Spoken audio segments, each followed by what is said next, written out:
Hi friends, it's Claire from ScrappyNerdUK and welcome to, I think, episode 14 of my Traveller's Notebook with Freckled Fawn. As the new requirements are, I have to tell you that these products have been provided to me and I create these awesome videos showing you how you can use these pocket style Traveller's Notebooks, which I absolutely love. Excuse me, apologies for no video being up on Monday. I was poorly last week and so everything is somewhat behind at the moment, so I am playing catch up, so apologies for that, but here we are with another video.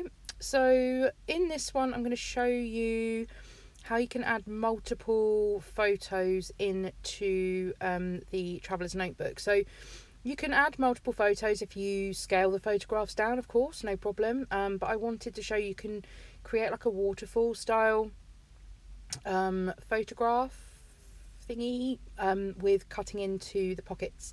The pockets are, the plastic on the pockets is fairly thick, so you shouldn't have an issue with them tearing or ripping or anything. I've been tugging mine around trying to get this all stuck down and I've not had an issue. So all I'm doing here is I've got 3 photographs which are a 3x4 inch size and they are going to waterfall on the right hand side. I did consider, after I'd done this, thinking actually I could probably put 6 in here. You might even be able to put, I think you probably get away with 8 actually, if you're clever with where you put your cuts.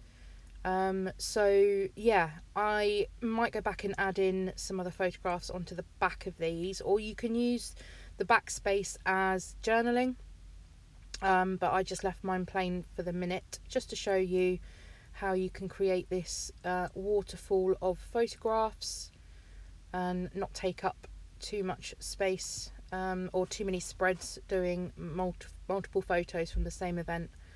So the photographs I'm choosing to scrap are of ones of my nephew, who is absolutely mad for football, or soccer as you call it in other parts of the world. So after I just used a craft knife and I used my Tim Holtz ruler, which has got a metal edge. So because if you use a normal plastic ruler, then your craft knife will probably cut straight through it.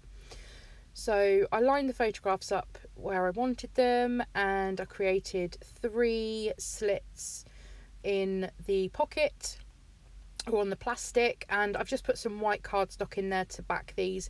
You're going to need something in there because you need something for the adhesive to stick to. And I'm using the labels from the same monthly embellishment kit. And I believe the labels are available on their own as well. And everything's linked up below as well, so if you wanted to look into these products a bit more, then there is a link down below for you.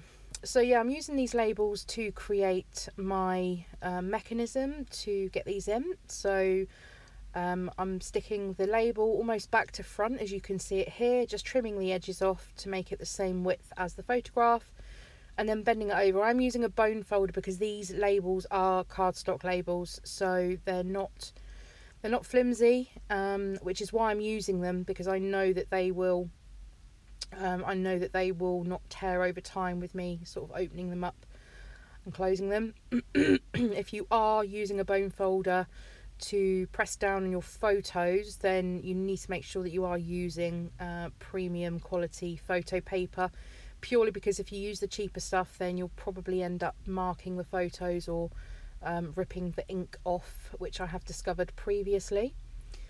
So there, I'm just folding the label in half, and that is going to create the lever for where my photographs are going to waterfall underneath each other.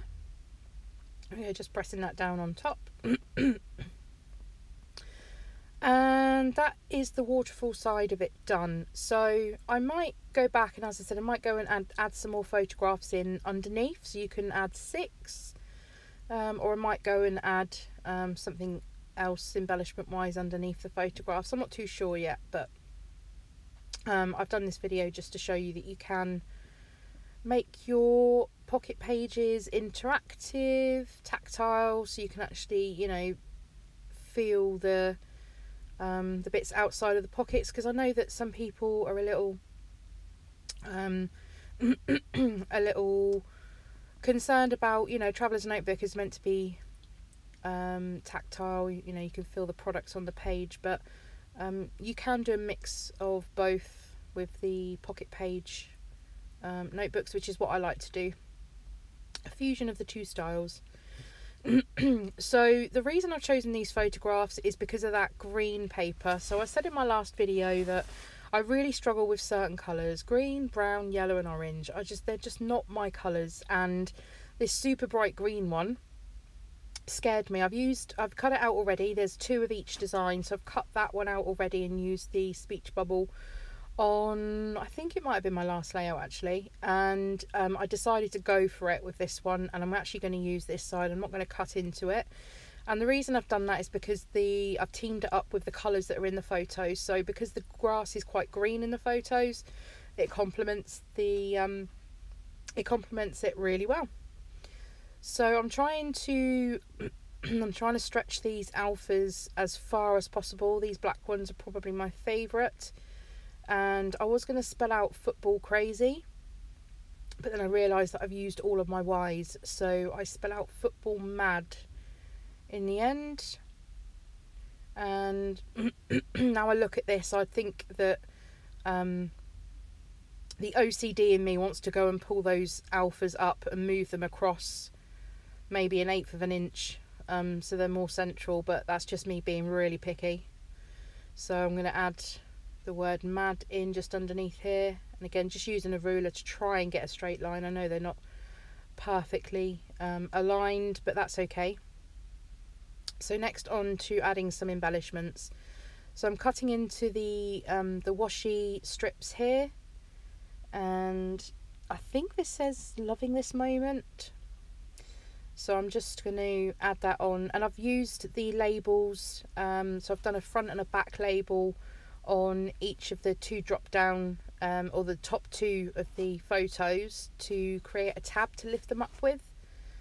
And I'm going to add in this green washi, which is cut into a round shape, so I've just rounded that off because I've cut into the middle of that washi. And then I'm going to add in these little enamel heart stickers because I think they look cute, and that helps to bring the green from the left over to the right, even though we've got quite a lot of green on the photographs. So next up I'm going to add in a tag for my journaling. I decided to put the tag the other way round. I'm not sure whether I preferred it this way or facing up, but I think I've done a layout already where I have the tag upwards, so I have it coming in from the side, and I'm just sticking that down with my ATG. And I use a 0.5 black fine line pen for my journaling, which helps bring the black down to the bottom of the page as well, as we've got the black in the football mad. I think now I look back at it as well, I think I might go and do a bit of a squiggly border around this insert. So in my journaling I write, this boy is crazy mad about football. He loves nothing better than dragging his Uncle James into the garden for a kickabout. James, who is my husband, has to be in goal, of course. Well, he is getting on a bit with a smiley winky face. So he doesn't know that I've written that, but I like to include a bit of humour in my scrapbooking. So I decided to add in some black and white twine as well. So I'm just going to cut down the left hand side of that tag just up to where my journaling starts. I'm just going to move that over slightly, and then again the black and white twine will help with the adding a pop of black down the bottom as well. And I just tie this twice and I leave it loose. It will be loose in the pocket. I searched forever to try and find my tiny attacher to staple it on, but I had it literally earlier on, maybe an hour or so before, and I couldn't for the life of me find where I've put it. So the last couple of embellishments just to go on this side, I've added this box on here. I'm going to date stamp it, but I was filming with my phone at the time, so I need to get the date off of my phone to be able to add it on. And then just a couple of these green enamel heart stickers as well. And this is the layout finished, I think. I don't think I add anything else, so just pop that into the pocket in a second.